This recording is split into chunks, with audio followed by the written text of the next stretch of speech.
শারদোৎসব 2025 থিমের আবরণ উন্মোচন করা হচ্ছে। ফ্লাওয়ার্স ক্লাবের পূজা শুভারম্ভ। শারদোৎসব 2025 আমাদের এইবারের আয়োজন তিরুপতিতে মায়ের আগমন।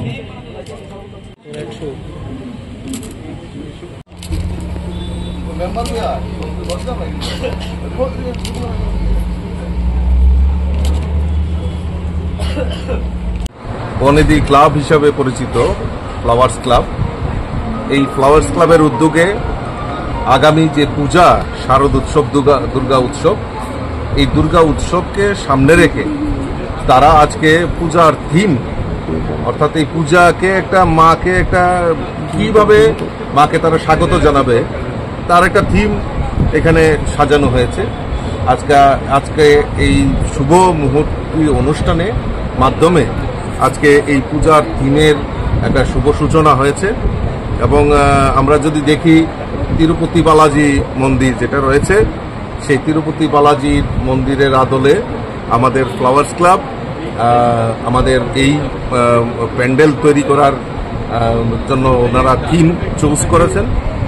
এবং সে শারদ উৎসবে মাকে আগমনের পাশাপাশি রাজ্যবাসীকেও এই শুভ অনুষ্ঠানে, এই দুর্গা উৎসব আনন্দ উৎসবে যাতে সমবেত হতে পারে তারও সুব্যবস্থা রাখা হবে। ফ্লাওয়ার্স ক্লাব শুধু দুর্গাপূজা নয়, বিভিন্ন সামাজিক সংগঠনের মাধ্যমে সমাজের বিভিন্ন অংশের মানুষের কাছে, যেরকম আমাদের স্কুল, দাতব্য, চিকিৎসালয় থেকে শুরু করে দুস্থ মানুষের পাশে দাঁড়ানো, তার জন্য ফ্লাওয়ার্স ক্লাব সবসময় কাজ করে থাকে।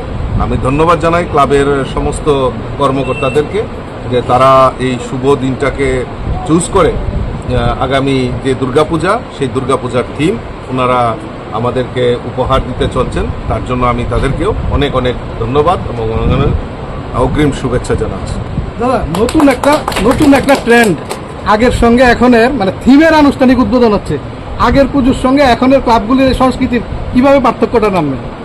না, দেখুন, আমি একটা জিনিস যেটা মনে করি সেটা হলো আমাদের সরকার প্রতিষ্ঠার পর আমাদের রাজ্যের মাননীয় মুখ্যমন্ত্রী যেটা প্রায়োরিটি হিসাবে বেছে নিয়েছেন সেটা হলো ল অ্যান্ড অর্ডার, আইন শৃঙ্খলা।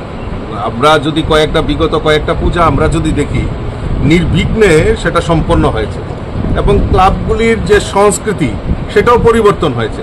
এবং আগে ক্লাবগুলিতে একটা কম্পিটিশন থাকতো, কে কত মাসুল পাওয়ার তাদের মধ্যে রয়েছে, কত অস্ত্রের ঝলকানি হতো, সেইগুলি রয়েছে। আর এখন কম্পিটিশন হচ্ছে কে কত সামাজিক কাজে এগিয়ে আসতে পারবে, কে কত এই আনন্দ উৎসব মানুষকে সঙ্গে নিয়ে আনন্দ উৎসবে মেতে উঠতে পারবে, তার একটা পরিকল্পনা করছেন। কারণ সরকার সেখানে আইন শৃঙ্খলা এবং যেটা আমাদের সবচেয়ে মূল দরকার সেটা হলো আইন শৃঙ্খলা, তার নিয়ন্ত্রণ রাখা এবং সবাই যাতে আনন্দ উপভোগ করতে পারে তার জন্য পরিবেশ তৈরি করা। আমাদের সরকার সেই প্রায়োরিটি নিয়ে কাজ করছে বলেই আজকে আমরা দেখছি বিভিন্ন জায়গায় এই থিম এবং এই দুর্গা পূজাকে আরও ইনোভেটিভ আইডিয়ার মাধ্যমে কিভাবে করতে পারে তার জন্য তারা চেষ্টা করে থাকে।